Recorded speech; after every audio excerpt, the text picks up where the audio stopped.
Good evening. It's Friday, August 27th. So I'm going to talk some more about this double-walled vase project. So this is the one that did successfully get videoed. Okay. Now, that tricky technique I just used, the bucket. Okay, so it works on these black plastic bats.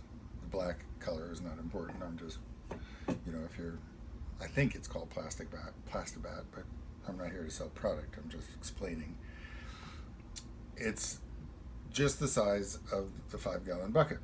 I'm not here to sell 5 gallon buckets either, but it has the advantage that it provides a perfect airtight seal, or good enough for clay, and it doesn't touch the clay. I mean, that's the problem with plastic, is that you often end up with these plastic marks all over what you've done, and then you've got to undo the marks and so forth.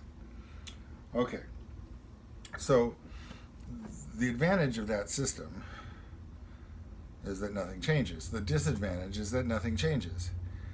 So it's no drier, it's no stiffer, it's no stronger, it's not even close to leather hard. Yeah, it's whatever. So the question comes up, what to do now?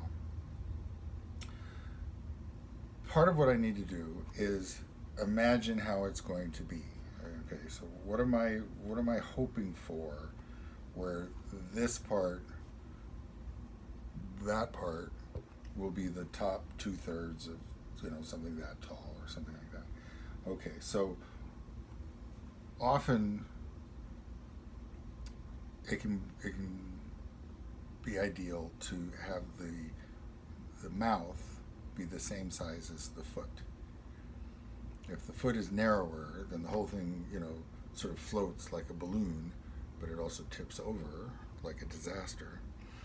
If the base is wider than the mouth, well, then it sort of, potentially ends up looking like a pyramid or something like that. And also, because I know I want it to be a vase, there's the question of, well, how graceful do I want the edges? Do I want them to be thin? Do I want them to be sturdy? How many flowers go in something like this? I mean, in some measure, a bud vase is really easy because all you intend to do is put in a single twig of something.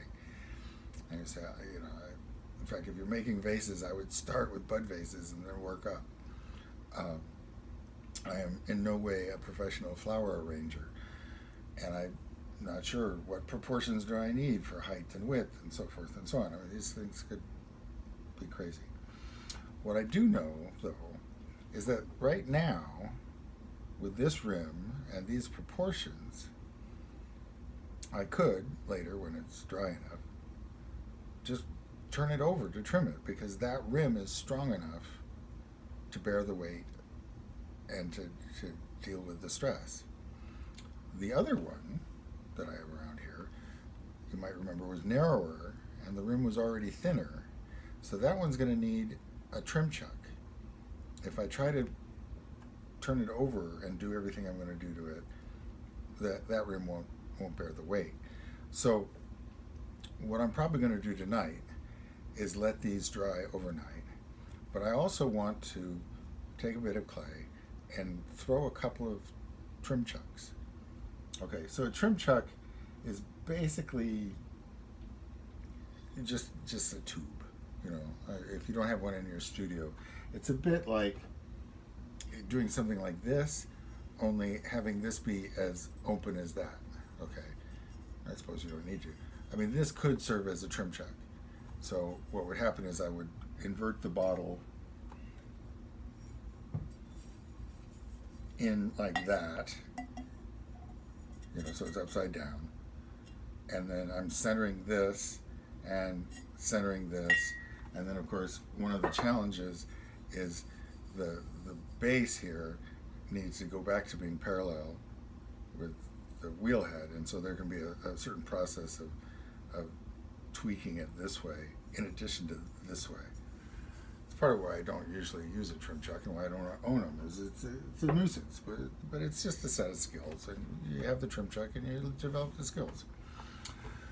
So, things to do, but mostly it's process stuff in terms of it's not ready to do the next thing. So at some point here, as this does dry, I'm going to need to punch a bit of a hole in there so that that air bubble can depressurize a little. Otherwise, as the clay shrinks from drying and the air pocket doesn't, it'll rip itself apart some way. There'll be a crack, inevitably. Probably a good idea, come to think of it, to do that before setting it out for the night, just in case. And the thing is, it doesn't really matter too much where it is. I will probably put a decorative hole where that air hole was, but I don't need that air pocket there overnight while it's drying. Anyway, so not much action, but a lot to consider. And we'll do more tomorrow and see what it looks like. Have a good evening.